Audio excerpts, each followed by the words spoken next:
'Tilda Jane by Marshall Saunders. Chapter 1. A Creamery Shark. The crows had come back. With the fashionables of Maine, they had gone south for the winter, but now, on the 3rd day of March, the advance guard of the solemn Black Army soared in sight. They were crawling over the green pine woods of North Marsden. They were crawling over the black spruces of South Marsden, and in Middle Marsden, where the sun had melted the snow on a few exposed knolls, they were having a serious and chattering jubilation over their return to their summer haunts. "Land, ain't they sweet!" muttered a little girl, who was herself almost as elfish and impish as a crow. She stood with clasped hands in the midst of a spruce thicket. Her face was upturned to the hot sun set in the hard blue of the sky. The sun burned her, the wind chilled her, but she remained motionless, except when the sound of sleigh bells was heard. Then she peered eagerly out into the road. Time after time she returned to her hiding place with a muttered, "No good." She allowed a priest to go by, 2 gossiping women on their way from the village to spend a day in the country, a minister hurrying to the sick bed of a parishioner, and several loaded wood sleds. But finally a hilarious jingle drew her hopefully from her retreat. Her small black eyes screwed themselves into 2 glittering points as she examined the newcomer. "He'll do!" she ejaculated. Then, with a half-caressing, half-threatening, "You'll get murdered if there's a word out of you," addressed to an apparent roll of cloth tucked among spruce branches a few feet from the ground, she stepped out by the snake fence. "Hello, mister!" The fat young man, bobbing over the thank-you-ma'ams of the snowy road, pulled himself up with a jerk in his small sleigh drawn by a long-legged mare. "Coronation! Where did that noise come from? Hello, Woodlark!" as he observed the little girl peeping at him through the fence. "Is there a hawk in your nest?" "Who be you?" she asked. "I've got an awful pretty name," he replied, flicking his whip over the snowbank beside him. "Too pretty to tell." "Who be you?" she asked, pertinaciously. "Ever hear of a creamery shark?" "I didn't know a shark's favorite cream," she said soberly. "They dote on it." "Be you a creamery shark?" "No, course not. I'm chasing one. I'm a farmer." The small, keen-eyed girl looked him all over. He was the creamery shark himself, and he certainly had an oily, greasy appearance befitting his fondness for cream. However, she did not care what he was if he served her purpose. "Will you gimme a lift?" she asked. "A lift? Where?" "Anywhere out of this," and she pointed back to the smart white village up the river. "Now, what be you?" he said cunningly. "I be a runaway." "What you running from?" "I'm a running from an orphan 'sylum." "Good for you. Where are you going?" "I'm going to Australia." "Better for you. What are you going there for?" "'Cause," she said firmly, "they know how to treat orphans there. They don't shut 'em up together like a lot of sick pigs. They scatter 'em in families. The government pays their keep till they get old enough to fend for themselves. Then they gets a sum of money and they works. I heard a lady board reading it in a newspaper." "A lady board?" "Yes, lady boards has to run 'sylums." "Course they do. Well, skip in, little 'un." "There's another passenger," she said firmly, "and them as takes me takes him." "Have you got your granddaddy along?" "No, sirree, but I've got something most as good as a granddaddy, and I'll thank you to keep a straight tongue when you speak of him." The young man put the offending tongue in his cheek and chuckled enjoyably as the small elfish figure disappeared in the wood. Presently she returned with a good-sized bundle in her arms that she thrust through the fence. "Give it a name," said the young man. "Why, see how it's wiggling. Must be some kind of an animal. Cat, weasel, rabbit, hen, dog. Stop there, she ejaculated. Let it be dog. His name's Gippy. Well, I vum, the young man said good-naturedly, as she approached the sleigh and deposited her beshawled dog on his knees. I guess this sleigh warn't built for two, she said as she crawled in beside him. Right you are, but you don't want to be carted far. Gimme that dog, she said, taking the bundle, and start off. Probably they're just hitching up to be after me. He clicked his tongue to the long-legged mare, and speedily fences and trees began to fly by them. What did you twig me for? Asked the fat young man.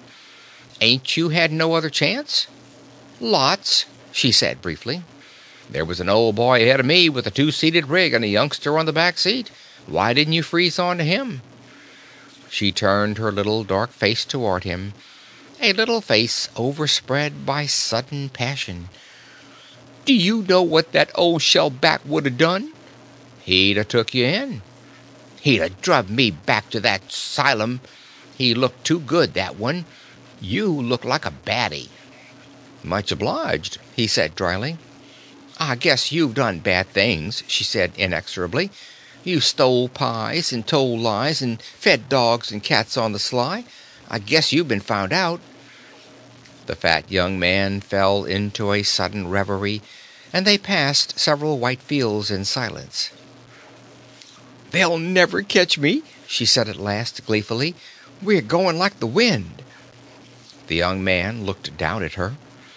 She had the appearance of a diminutive witch as she sat with one hand clasping her faded hat, the other holding firmly to the bundle on her lap. Her countenance was so much older and shrewder in some phases than in others that the young man was puzzled to guess her age. Why, you ain't got any cloak, he said. That's nothing but a dress you got on, ain't it? Take the shawl off that dog. No, sir, she said decidedly. I don't do that. Hold on, I've got a horse blanket here, and he dived under the seat. There, and he wrapped it around her shoulders. Thanks, she said briefly, and again her bird-like eyes scanned the road ahead. Hot cakes and syrup, she exclaimed in a voice of resigned distress. There's the North Marsden Lady Board coming. They must have phoned her. Say, mister, let me sneak under here. If she holds you up, you'll have to tell a lie. The young man grinned delightedly as the little girl slipped through the blanket and disappeared under the lap-robe. Then he again went skimming over the snow. There was a very grand sleigh approaching him, with a befurred coachman on the seat driving a pair of roan horses, and behind him a gray-haired lady smothered in handsome robes. Please stop, she called pathetically to the approaching young man. The creamery shark pulled up his mare and blinked thoughtfully at her. Oh, have you seen a little girl? She said excitedly. A poor little girl, very thin and miserable, and with a lame brown dog limping after her. She's wandering somewhere, the unfortunate misguided child.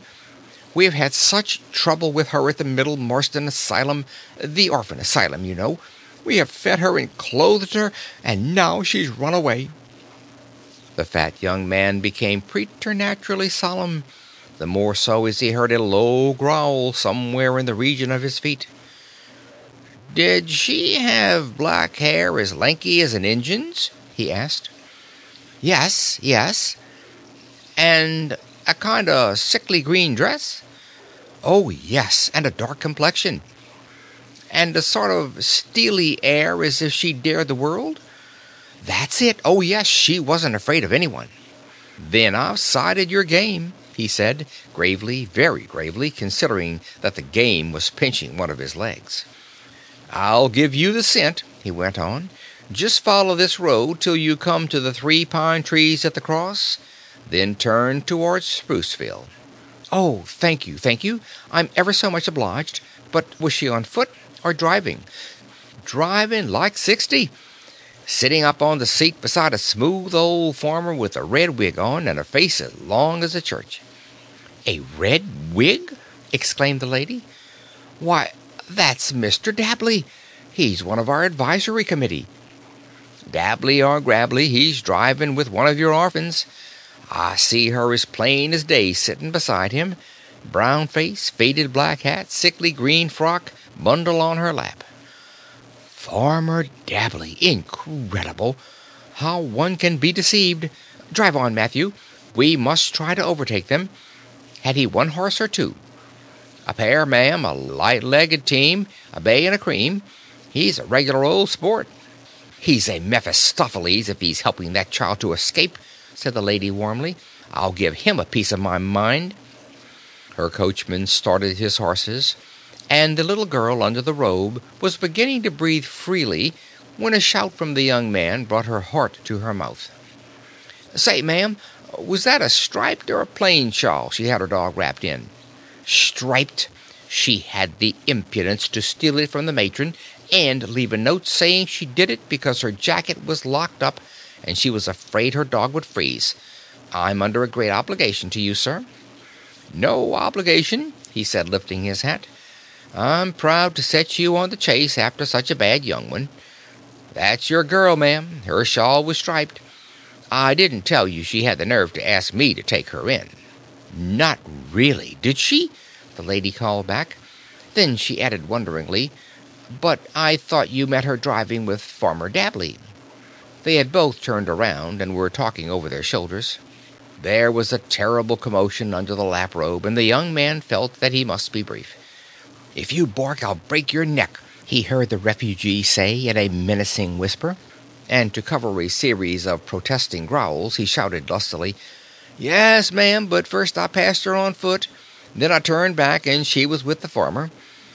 That young one has got the face of a government mule, but I'm used to mules, and when she asked me, I said, 'Pears to me, little girl, you favor a runaway, and I ain't got no room for runaways in this narrow jig, specially as I'm taking a bundle of clothing to my dear old father.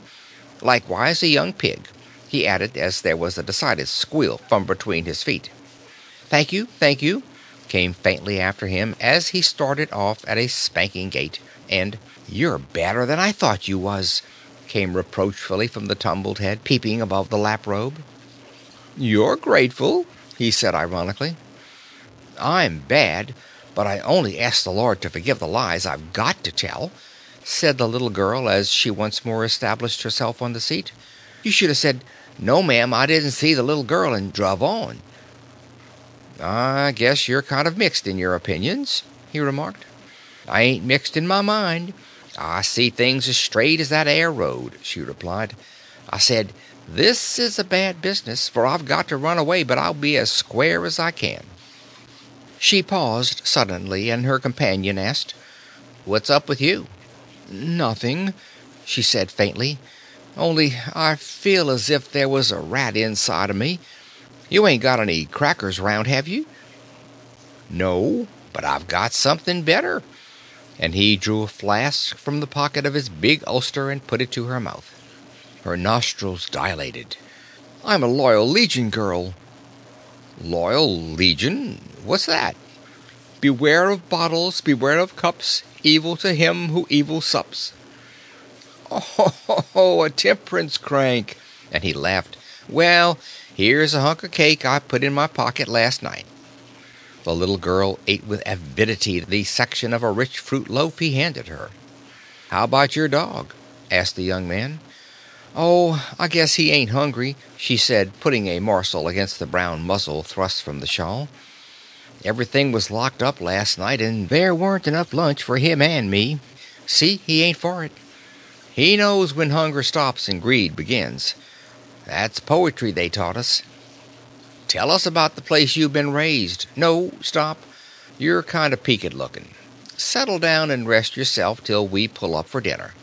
I'll gabble on a bit if you'll give me a starter. I guess you favor birds and things, don't you? She observed shrewdly. Yeah, do you? Sometimes I think I'm a bird, she said vehemently, or a worm or something. If I could have caught one of them crows this morning, I'd have hugged it and kissed it. Ain't they lovely? Well, I don't know about lovely, said the young man in a judicial manner. But the crow, as I take him, is a kind of long-suffering orphan among birds. From the minute the farmer turns up these furrows under the snow, the crow works like fury. Grubs just fly down his red throat, and grasshoppers ain't nowhere. But because he now and then lifts a hill of peteeters and pulls a mite of corn when it gets toothsome, and makes way once in so often with a fat chicken that's a heap better out of the world than in it, the farmer is down on him. The legislature won't protect him, and the crow, man's good friend, gets shot by everybody and everything. "I wish I was a queen," said the little girl, passionately. "Well, sissy, if you ever get to be one, just unmake a few laws that are passed to please the men who have a pull. Here in Maine you might take the bounty off bobcats, and let 'em have their few sheep, and you might stand between the mink and the spawning trout, and if you put a check on the robins who make war on the cherries and strawberries, I guess it would be more sensible than chasing up the crows." "I'm remarking that you don't beat your horse," said his companion abruptly. "That mare," said the young man reflectively, "is as smart as I be, and sometimes I think a thought smarter." "You wouldn't beat that little dog," she said, holding up her bundle. "Bet your striped shawl I wouldn't." "I like you," she said emphatically. "I guess you ain't as bad as you look." The young man frowned slightly and fell into another reverie. End of chapter 1.